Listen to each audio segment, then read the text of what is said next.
What is going on, Jets fans? This is Luca here from Gangrene Chronicles. New York Jets, they lose their final preseason game 19-17 to the Philadelphia Eagles and cap off the preseason at 1-2. They won their first game against the Green Bay Packers, only to lose their next two at MetLife Stadium with the Giants and Eagles. But regardless, this game was one for the diehards, and throughout most of this game, except for the end of the fourth quarter, the Jets really had no offense. I'll start with the quarterback position. Not a lot of good to see from Adrian Martinez and Brady Cook. Martinez, once he realized that he could flush himself out of the pocket and move and use his legs, I think he got better towards the end. But in my opinion, I think the Jets still need a veteran quarterback in the scenario that Tyrod Taylor is not healthy for week one to be the backup behind Justin Fields. Adrian Martinez and Brady Cook were not good enough.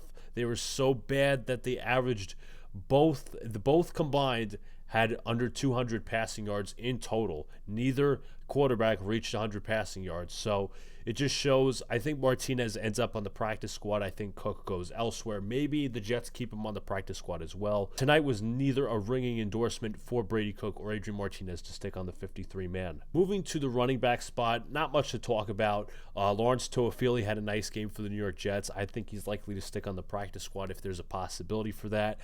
He had the lone touchdown for the Jets in this game. Donovan Edwards made somewhat of an impression as well. He had a nice run or two. He also caught two passes for 11 yards. Not much known about Isaiah Davis at the moment, whether he is going to end up on injured reserve or what his health looks like. I mentioned in my previous video that I had him starting the season on injured reserve, which would open up a lane for Donovan Edwards.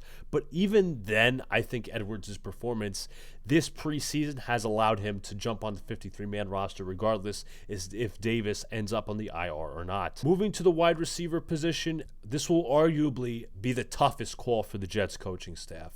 You already have, breaking it down, Garrett Wilson, Tyler Johnson, Josh Reynolds, Alan Lazard, and pretty much Arian Smith making the first five wideouts off the depth chart. And there's three guys who played their asses off tonight.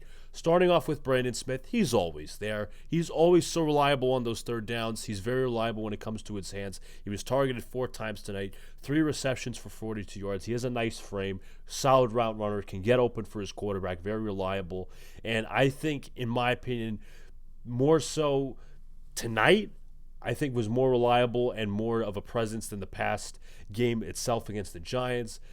He also had a nice game against the Green Bay Packers as well, but I think Brandon Smith might have stamped his roster spot to be on the 53-man for the New York Jets. Two other guys that really stuck out with the wide receiver position, both being rookies, undrafted free agents. You have Quentin Skinner out of Kansas. You have Jamal Pritchett out of South Alabama. And I think Pritchett has earned his keep to be the Jets' punt returner, A, and B, also a wide receiver on the team's offense and the depth chart. Now, Aaron Glenn did say that he's not guaranteeing that Jamal Pritchett is going to make the roster, but he pretty much turned a lot of heads, and it will be a tough decision moving forward for the Jets. If you want some numbers in Jamal Pritchett, 4 receptions, 54 yards, 7 targets for the day. Pritchett was targeted on that final 4th down, in which the ball was sailed a little bit ahead of him. Unfortunately, couldn't make that grab, but he also had a very nice kick return, his longest being 41 yards. Actually, that was a punt return, my mistake.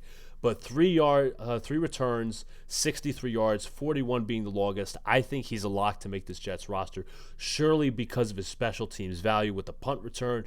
And another guy who had another phenomenal night, for the most part, except for the penalty late in the fourth quarter, that face mask penalty. Quentin Skinner, 3 receptions, 40 yards. Most likely, if it's Pritchett and Smith moving forward, I think Skinner makes his way onto the practice squad, but hard to argue that Skinner isn't viable for a Jets roster spot with his frame and his ability to get open, even with his combo of just height and speed, being 6'5" and being fast down the field for the Jets, potentially having another guy to burn defenses deep. As for the tight end spot, relatively quiet.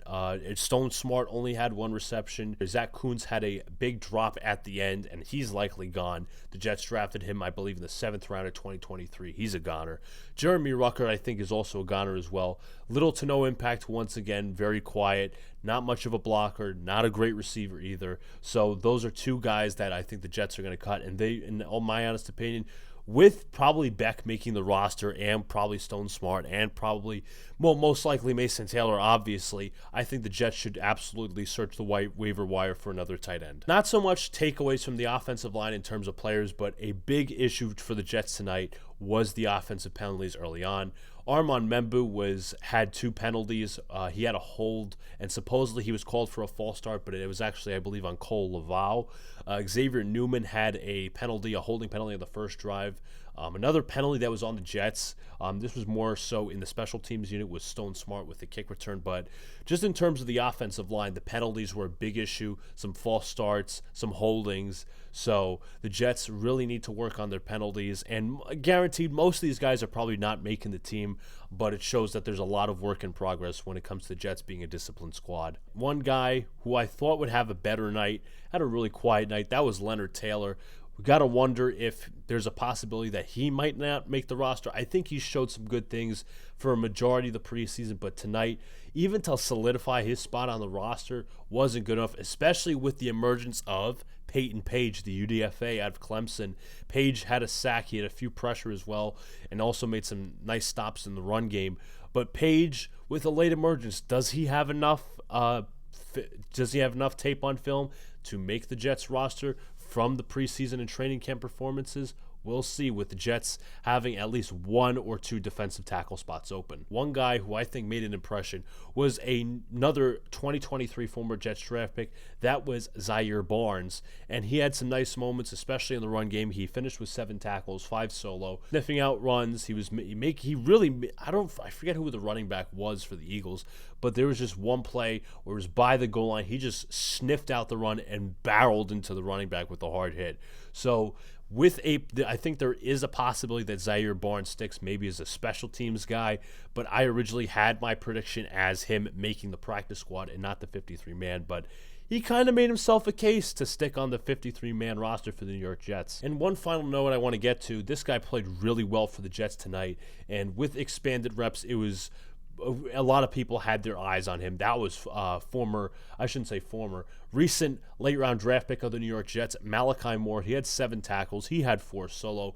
He also had a nice pass breakup too, and he also had an interception. He had an interception, I believe it was off Kyle McCord, if I'm not mistaken. But overall, Moore just looks like a really smart football player out there. He had some nice coverage moments, obviously, with the interception. As I said in my last video, he's going to be a bit of a project. Maybe a specialized role early on for the Jets. Maybe he starts week 1. I don't think he will. But at the end of the day, Moore is making a lasting impression on this Jets coaching staff for at least having him to be included in some defensive snaps early on in the season as his development comes along. So it'll be interesting to see how these cuts take shape over the next couple of days. I believe it is Monday, 6 p.m., where the Jets have to trim their roster down to 53 men. I'll obviously keep you guys posted with the shorts and the content. If there's any notable cuts or surprises, also keep an eye out on the Gangrene Chronicles Twitter as well. I'll keep you guys updated there. But if you guys haven't already, hit that like button, subscribe, turn on the notification bell so you know when I go live or drop a new video. Regardless, also as well, feel free to share out and comment down below. Give me your thoughts on the preseason. Give me your thoughts on the Jets, even NFL topics. Maybe some video suggestions as well if you guys want. But regardless, folks, I'm out of here. Final preseason game. The Jets go on to lose 19-17. They finish 1-2. But next up, the regular season. Go Jets.